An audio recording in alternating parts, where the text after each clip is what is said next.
Let me know if some of these resonate with you. I can't do what I want to do until this place is clean, and it just won't stay clean. My house is messy, but I don't know how to make it better. Or I don't invite people over right now because the house really isn't good enough to host. Today, I'm inviting interior designer and life coach Karla Dickey, as well as Amy Cummings, who's a leadership coach for nonprofit executives, to help us break down the mental blocks around creating a peaceful home environment. I'm also going to ask them to give us some specific skills we may need to create a home that brings us peace. Hello, friends. Welcome to the Weekly Fellowship, the space that brings faith-filled women together to inspire and empower each other. I'm your host, Reagan Clement. I'm a life coach and the proud founder of the Rising Tide Fellowship. We're more than just a community. We're a gathering of growth-minded women of faith engaging in group discussions, Bible studies, book clubs, and online courses. Our coaching collective, comprised of specialists catering to women in different seasons of life, supports and uplifts each member, guiding them toward peace, virtue, and fulfillment. Weekly Fellowship is not just a podcast or a YouTube video, it's a space where we come together every Thursday at 12 p.m. Central for a live, interactive, podcast-style conversation. This is where we share insights for your life in an engaging format, and here's the best part. At the 30-minute mark, we invite you to bring your ideas, perspectives, and questions to the conversation. Your voice matters, and we truly value the connection that we are building here.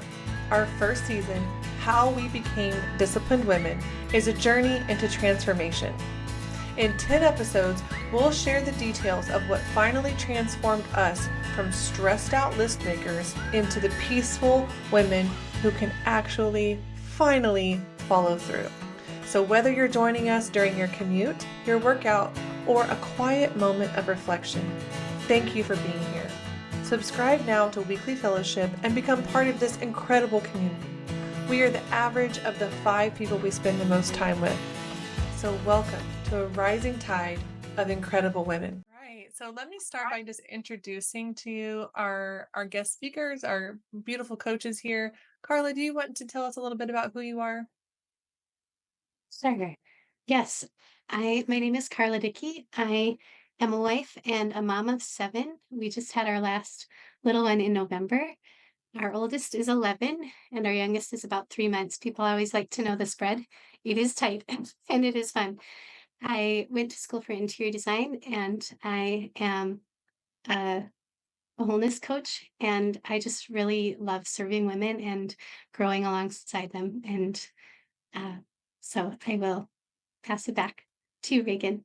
Okay, thank you. I'm so glad you're here. It's fun to hear your story with the interior designing background, especially when we're talking about home environment, so it's going to be fun. Amy, will you share a little bit about who you are? Absolutely. Thank you, Reagan, for inviting me to be part of the program today.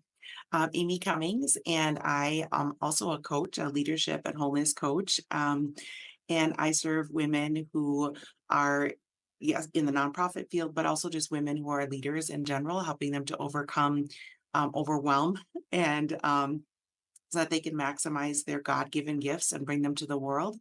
I'm married, have one little boy who is 7, amazing little guy. And I am also an executive director of a nonprofit myself, and have been doing that for a number of years. And so have a very full life, but have been able to manage it well with the new tools that I have learned through primarily through the work with the Women's School. So excited to be here too to share what I have learned to manage my life and through discipline and through my environment. Well, it was a joy to get to see you. It's already been a year last year in Atlanta. To get to actually put my arms around this woman and hug her. And I just want to say she's as warm in real life, maybe even warmer in real life. But you're a joy to behold in person and here. So thank you for being here. Oh, thank you. Thank you. I can't believe it has been a year already. Gosh, that just went so fast. So much has I happened in a know. whole year. I know. So if Oh, you guys were here last week, so some of you weren't, so I kind of want to give some backstory here. Last week, the guest speakers coached me because I was really struggling with this season. with working out. I just kind of lost my footing, and a lot of things changed. My kids went from homeschooling to schooling. We had some health issues in January.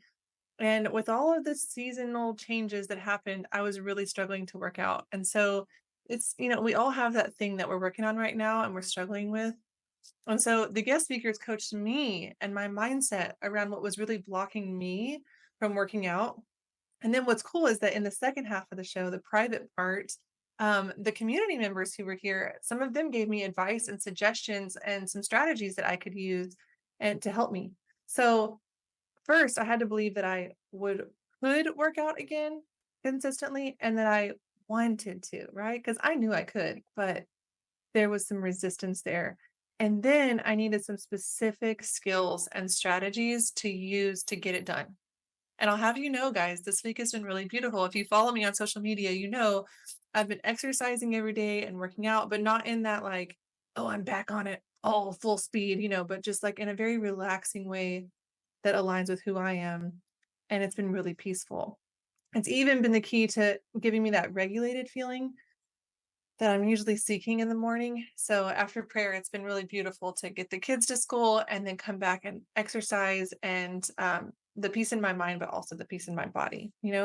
So we worked through mindset, skills, and strategy to help me with exercise. And today we're going to do the same thing for you guys, but with your home environment, because this is a pretty important piece of being a woman of discipline. Our discipline, our peace, our fruitfulness is affecting our home and work environments. And our home and work environments are affecting our discipline, our interior life, our mental health. So for those of you who struggle to keep the house organized and peaceful, I bet you're feeling it on the inside too. I know I do. And this is affecting how we show up in other areas of life. How I respond to my husband, how I respond to clients, how I show up with you guys here. How my house feels affects me here and in other ways. So let's get started with a common struggle. Too much to do around here and not enough me. So a common thing I hear is, I can't do what I want to do, what I'm passionate about, what God's calling me to do until everything gets clean, and I can't get it clean. So I want to just let these beautiful coaches kind of take over. Karla, do you want to start? How would you serve a woman who's struggling in this way? Yes, absolutely. I think one thing that's really important to recognize is just what specifically is the problem. Is it a certain room? Is it a certain area in your home? Identifying what you want better is kind of the first step. Do you need more help with a certain space? Do you need to have your children's help in tackling your home? What is your standard? What are you actually seeking? Because sometimes we can get wrapped up in my whole home. Like I am very overwhelmed by my whole home, but you might need to just scale back and figure out, what is my standard? What do I really need to focus on to get to a better place? Amy, do you want to add anything? Yeah, I think I would say that that's a really great place to start. And I know that it's a it's about knowing what you want and don't want. I think that's where I would start with my clients is, what do you want in this space? Right. So if it's the master bedroom, right, that you're trying to get organized, and that's the place that you want to be peaceful, like what do you want that place to be? So imagining it, right? Describing it. What is it? What's the feel you want for that space when you walk into it? So we can't, I think, start to even organize it until we really know what we even want for the space. What's the purpose of the space, right? So what is that corner going to be used for, right? The corner that collects everything, right? Everybody has it. And so until we can say, I want that space to be X, Y, and Z, right? I want it to smell a certain way, I want it to look a certain way, and then we can start to design it. But we have to, I ask my clients first, what is it that you want that space to look like? And if it's your whole house, I think we kind of start first. Well, how do you want your home to feel? Welcoming, warm, woodsy. Everyone has a way that they want their home to feel and look, right?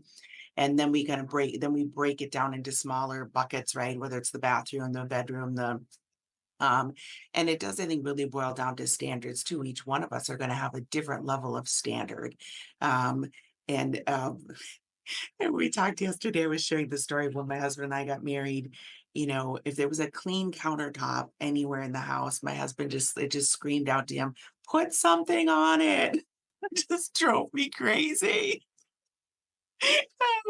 And we were getting little counseling in the beginning of our marriage, and I was taking this to the counselor. I'm like, listen, I can't keep like cleaning spaces, and he puts everything, whether it's his watch or his wallet or his sunglasses, like it was just.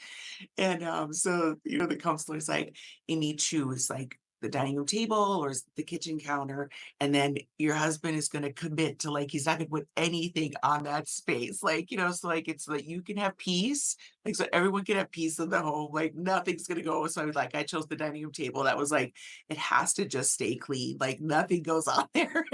And that to me is just it's orderly, it's clean when I clean it off. And so it's again, it's that choosing that standard and then communicating that right to the rest of the family. Like this space, we clean it off, toys don't go there, books don't go there. And I think that's how we come up with that standard, right? And we communicate that and what we want and don't want. And I think that's kind of the struggle that most clients start with. And I've had that too. Like, I don't know what I want with this space. And I have to first know what I want that space to be before I can even unpack or to clean it, to organize it, to declutter it, whatever it is. So, Yes. yeah. Yeah. Thank you. Well, what if my standard is I want it to be perfect? Well, we don't allow perfectionism. That's a whole nother issue. Right, Carla? Yes, that is so relatable, Reagan, because that's something I've really struggled with just overall, but especially when it comes to interior design, because I know what I love. Like my Instagram is full of the rooms that I desire and the beautiful spaces that I love, and just recognizing the wants and don't wants, like Amy mentioned, and really finding what is my standard will help us to guard against thinking everything needs to be perfect, and also just really embracing our own self-image as a beautiful, loved daughter of God. He will help me in this pursuit of beauty in my home because he is a God of truth, beauty, and goodness. And so recognizing he wants me to live in order, and that includes my home. It includes my table that my husband is tempted to put things on, and I'm tempted to clutter up too. And so really looking at our self-image and knowing, first, I'm a beloved daughter of God. What does that mean for my home? It means I am a creative person and I can find order in each space. And there are so many wonderful resources to help us in that. One I mentioned in a note yesterday, but didn't address was the Nester. She has a House Rules podcast, and she really addresses how to specifically break down what is a room being used for, and how can I have um, one of her kind of taglines is basically getting the most out of your stuff, not adding a bunch more, but just identifying what does my room need and how can I make it cozy without it adding a lot of clutter? And I think that's what a lot of us desire is a simple but cozy space that isn't hard to clean up, that really serves our family and our purpose, and kind of narrowing down on what do I want from this space will help us eliminate perfectionism because it gives us that standard that we desire to chase after, and also really locking in on my self-image first is that I'm a beautiful daughter of God. And how can I establish order and beauty in my home in a beautiful but not perfect way? She has just some really practical tips and tricks on how to do that. But it really does start with the self-image and knowing I am worthy of order and beauty even in my home. Are you sure God's a God of order? Why can't I Mm, just let it be messy? Because I think that, at least for me, when things are messy, I feel, I don't feel like I'm at my best. I'm not as present.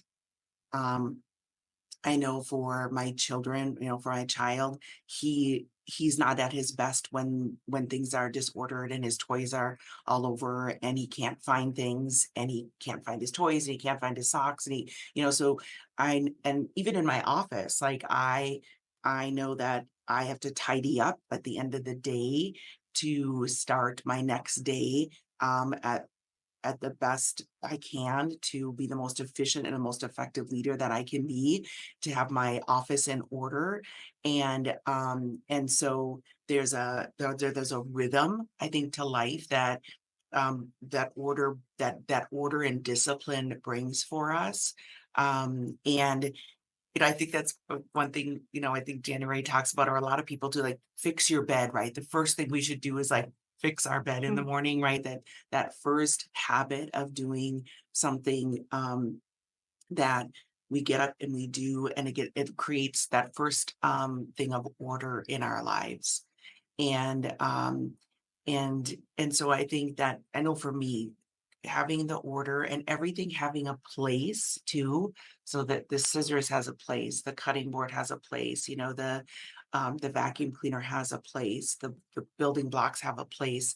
When everything has a place, um, one, then everyone in your home or your office know where things belong, and so orderliness can easily happen, and you can say, pick the things up and put them back where they belong, because everything has a place, whether it's labeled or whether it's um but but I think that it is it gives our souls, I think, for me, it gives my soul a place of rest and also freedom. I think that comes with that and makes me more available to do God's work, because I'm not belabored with the clutter and the distraction of um the disorder in my home or my office. And I know that's for me. I don't know, what, Carla, what would you say to that?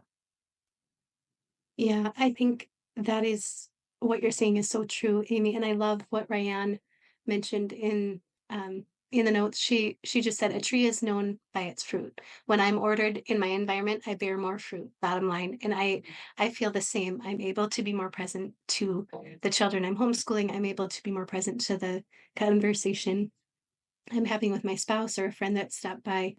And it allows us to be who we are truly meant to be.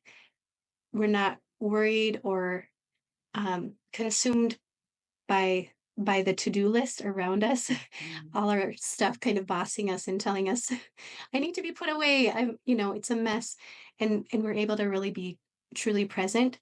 One thing that I find just super practical and helpful is just having a plan for my main space to stay ordered.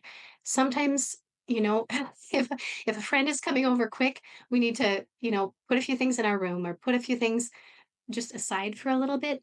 But if we have a plan to just make our main space orderly and just kind of do that frequently throughout the day.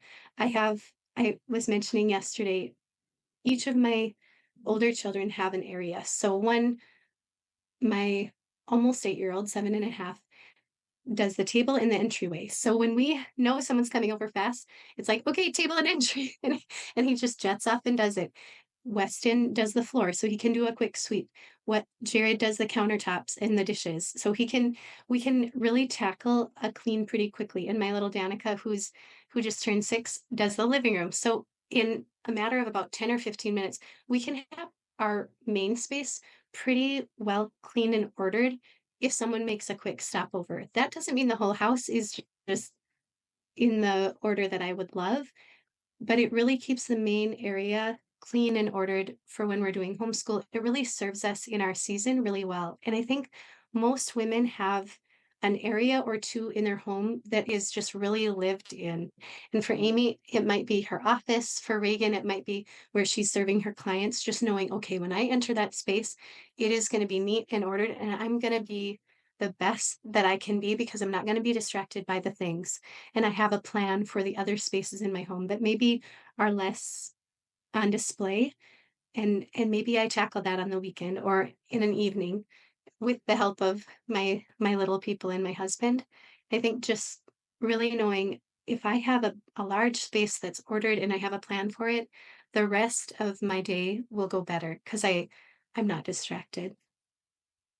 You both said something really profound, and it's the same theme.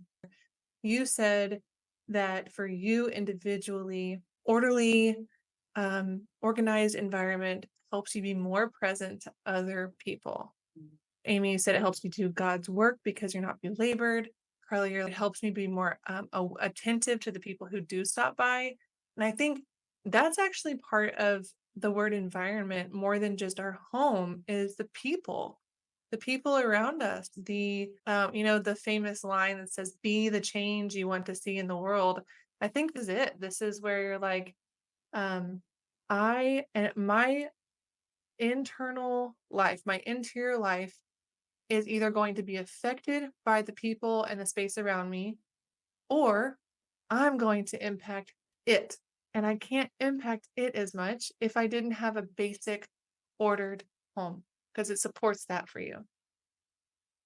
So Mm. anytime that I feel kind of like, what's the point anyway? Or this doesn't matter anyway. I think that's the lie, right? That's the whisper of the culture is like, why are y'all working so hard to keep a clean house? And it's like, I'm not working so hard at it, but I could learn a few skills. And if I could get my mindset right around it, it would actually help me be a better person to the world around me. Mm. Thank y'all for hitting that. Where do you guys find the motivation to keep your environment orderly? For me, Addie, it's my why. Why do I want a tidy home? It's so that I can serve my children better in homeschool, and I am so distracted if our home isn't orderly. So that's part of it. Um, Also, it it does stem back to my self-image. I'm an interior designer, and so even though I don't love cleaning, I don't mind tidying. It's part of who I am, and it's part of the design I have for our family, and even just for me individually. I am a woman who keeps a tidy home. So it really goes back to the standard that I have for myself. And I think having that why really clear helps us to to get motivated because it isn't glamorous. Spending those 10 minutes a day or, sometimes it's a little more or a little less. It's just not glamorous, but knowing that it is helping me become who I'm meant to be in being a woman of order and modeling that for those around me. That that why has really helped me. Mm. I would say it's part of my why as well, but it's also part of, I think, being a mom. I want my child to see an orderly home, not a perfect home, but an orderly home, and also a home in which he partakes. Everybody has, we're all part of a family, and so everyone has chores and everyone helps to keep the home orderly. Um, and I know my temperament has always been kind of, my siblings would joke, but she's kind of steady as she goes. I'm kind of a gal that kind of just do a little each day, like even like homework or school. I would never leave like a big paper to write till the very end. I would work a little at it. So I think that's just kind of my style in general. I would, um, if we have a trip coming up, I kind of prepare a week in advance, a little at a time. I get ready to pack instead of packing all at the end, just the date, couple hours before. So I think that's how I do kind of do my cleaning at home too. And it just, for me, it's also helps my husband with some of the anxiety and that he deals with. To have an orderly home is important for him as well, so he can find things, and it helps with it to lower his anxiety. So those are, I think, some of my bigger whys of keeping an orderly home, is why that's important. I want to share too that the resistance to cleaning for me came from dysregulated nervous system because cleaning meant someone was standing over watching me.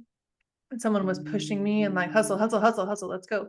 And so there's this feeling in a lot of us of shame and anxiety when we start cleaning. If you've ever rage cleaned and run around and cleaned like a crazy person, and I even find myself now, now that the kids go to school, I have this time in the morning where I can tidy in a very peaceful way. And I will sometimes feel my internal temperature getting all revved up for no reason except my childhood. So I would also pause there and look for maybe some opportunity for growth in your nervous system regulation, and how we can kind of look and internally and go, why am I all revved up right now? Why do I resist cleaning? Is it the way I feel when I'm cleaning?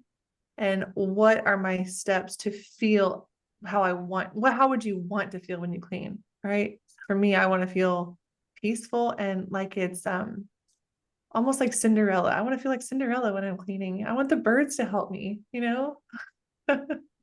Is that silly? Probably. Oh, Ryan I think asked, oh, go music ahead. is a great idea. And Music. I was going to say, I think music's a great idea. When Ryan was mentioned, how do you motivate the people in your home without sounding like nagging? If there's a song you know they love, maybe turn that on. My kids get in a way better mood when I turn on music, especially that's specific to them that they really love. And even I know so many times we set timers, and I think that can be so helpful. I think Amy mentioned that yesterday, just giving ourselves an endpoint because we don't want it to drag on. None of us like tasks that drag on. And so we're going to listen to fun music. We're going to set the timer and we're going to just be done when the timer goes off and truly be done.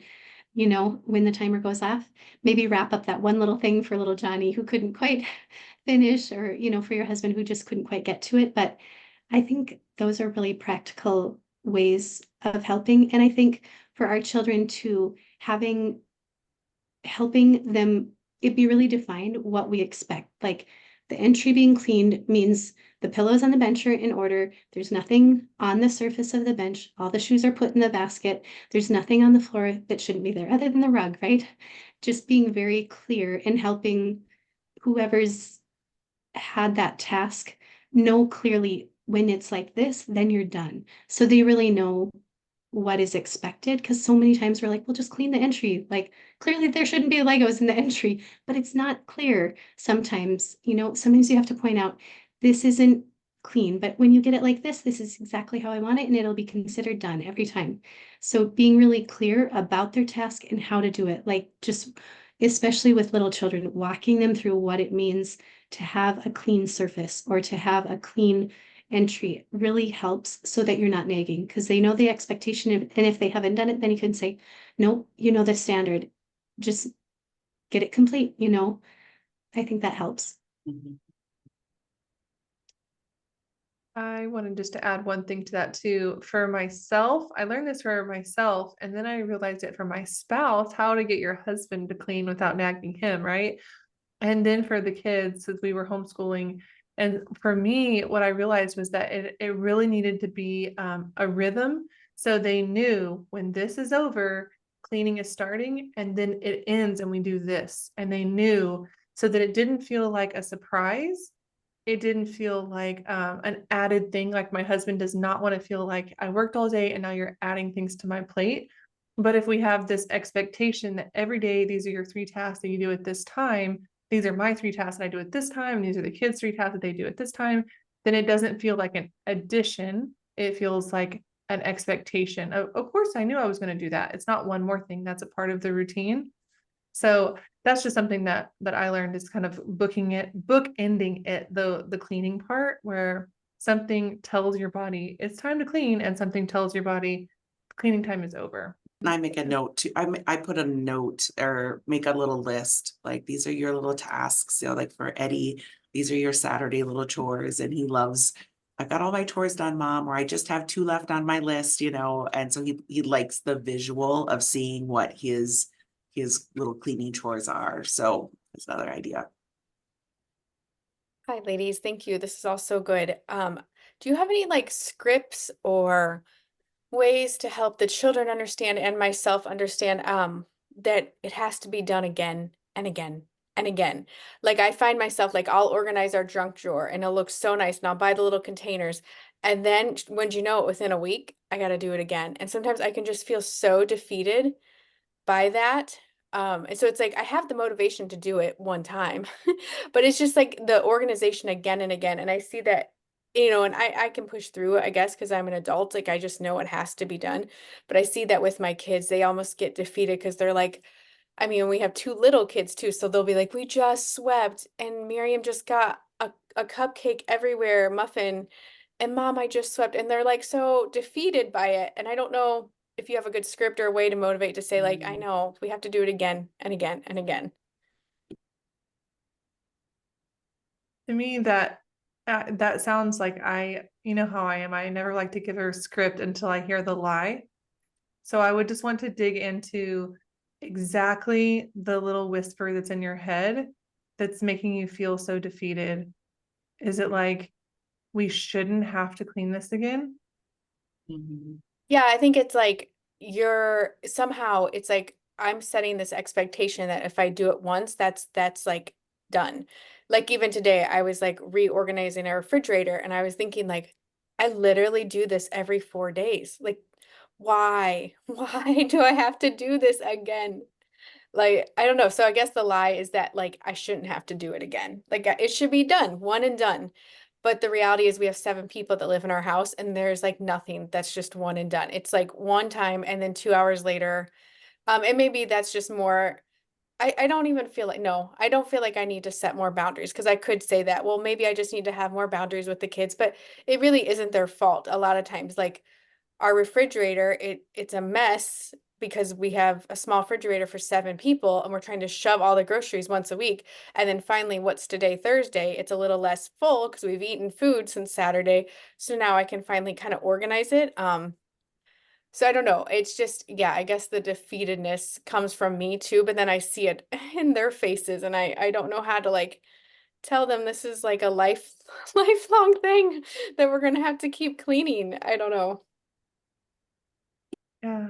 Karla, Amy, y'all interrupt me anytime. That's if the lie in your head is, I shouldn't have to be doing this, and it directly making you feel defeated.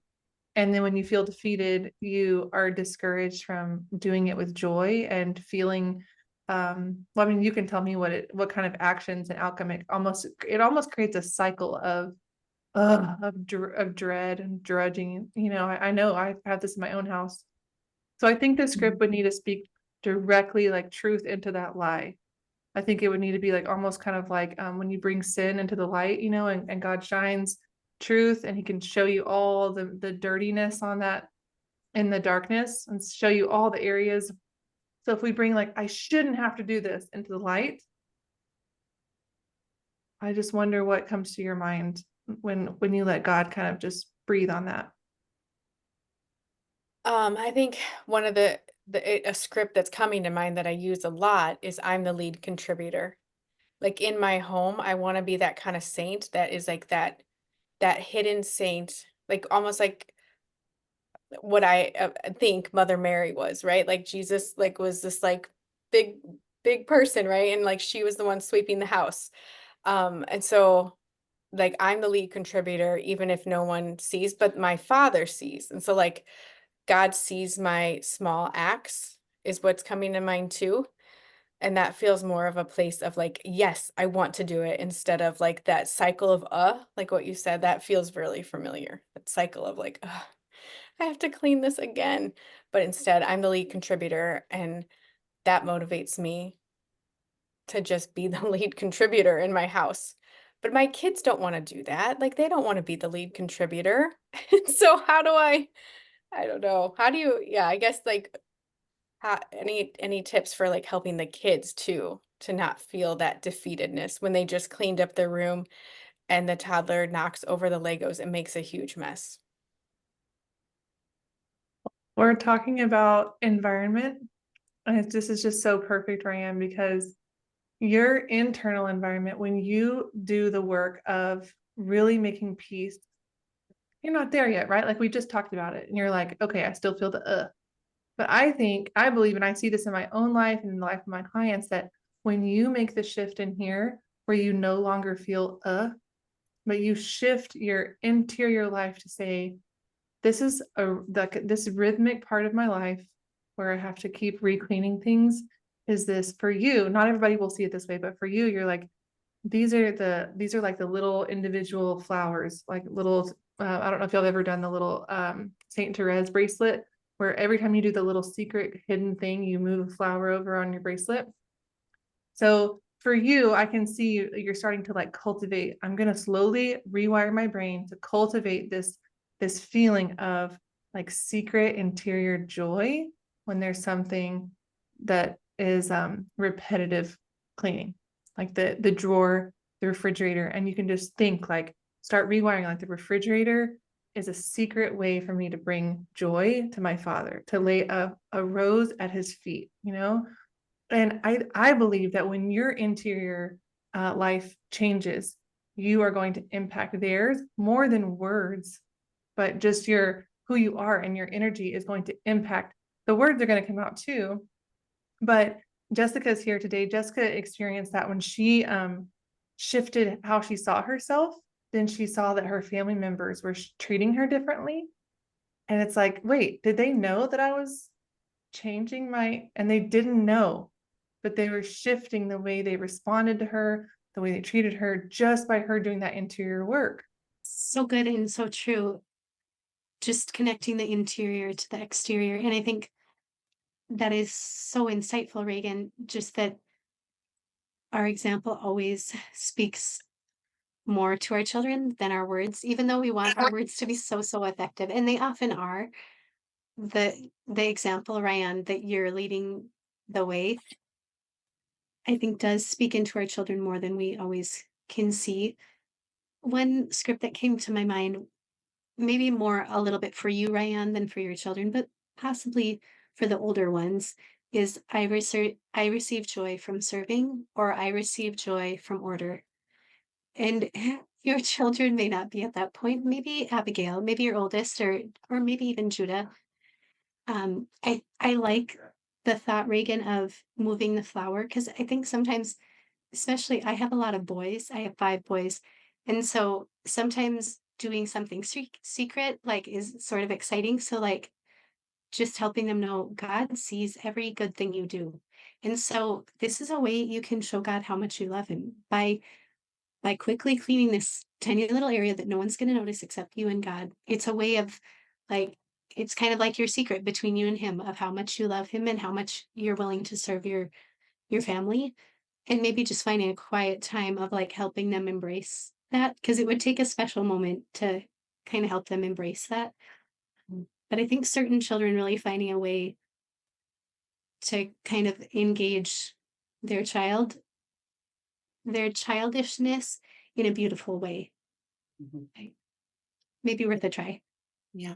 I think I would add a technique that I'm working with my son is uh, we're calling it hot thoughts and cool thoughts. So he might get angry if, he just cleaned something up and then a plant fell on the floor, or it applies also to if someone sat in his spot, right? And he's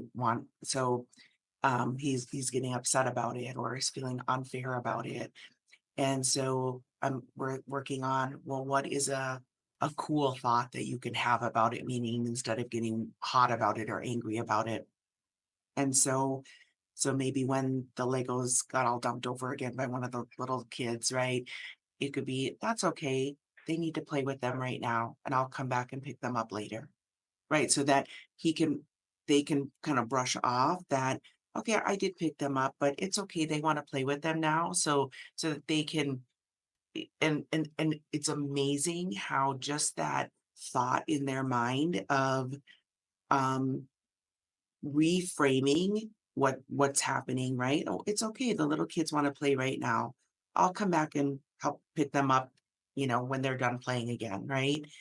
But it gives them control of their thoughts, rather than going down the whole of, oh, I just picked them up and they're messing up the living room again, and I'm angry, and they stomp off to their room, or they, and I have to pick them up again later. But teaching them already at a young age to, oh, it's okay, right? Or it's okay. I can scoot over a little bit, even though someone's sitting in my spot where that's really my spot, but it's okay. I can move over here and sit. I can still see, or I can still hear, or I can, and it's really been amazing to see how he's really been embracing this, and I've been also amazed at how what he's been thinking about when he's moving into this cool thought, we're calling it, instead of a script that's felt a little too heavy for him, like he wasn't quite grasping that. And so I don't know if that's helpful at all. Yes. Oh my gosh. I'm getting my poster board out after this. I'm going to make a hot thought and a cool thought because that is exactly what my family needs right now. Like the scripting, it's like, yeah, it's like that bridge. Like my kids, I'm trying to get them to script, and sometimes it works, sometimes it doesn't. But I think that is such a great idea. Like and then I can help them, Mhm. kind of like Reagan, you said, we have to know the lie, and so to like know it. Oh, Mhm. so good, ladies. Amy, Carla, this was so beautiful. I know I surprised y'all with some questions today. Thank you so much for just rolling with it. Thank you, God, for guiding this conversation. Thank you guys for being here. Any final thoughts, Carla or Amy? I just love the growth mindset in this group. Such beautiful growth mindset in being willing to grow and willing to see areas that can grow and being willing to tackle that and through for me. And I think that's so beautiful. Reagan, just thank you for inviting me to be here. It was just a pleasure to be with the ladies and Carla, and just to hear from each of you and to share and to learn new things too, and for the contribution that each of the women brought to the table today. Thank you so much. Thank you, friends, for joining us today for Weekly Fellowship. If you've enjoyed today's conversation and want to dive deeper into our community of growth-minded women, I invite you to join the Rising Tide Fellowship. Visit risingtidefellowship.com to connect with like-minded souls, engage in enriching discussions, and discover the support you need for your journey.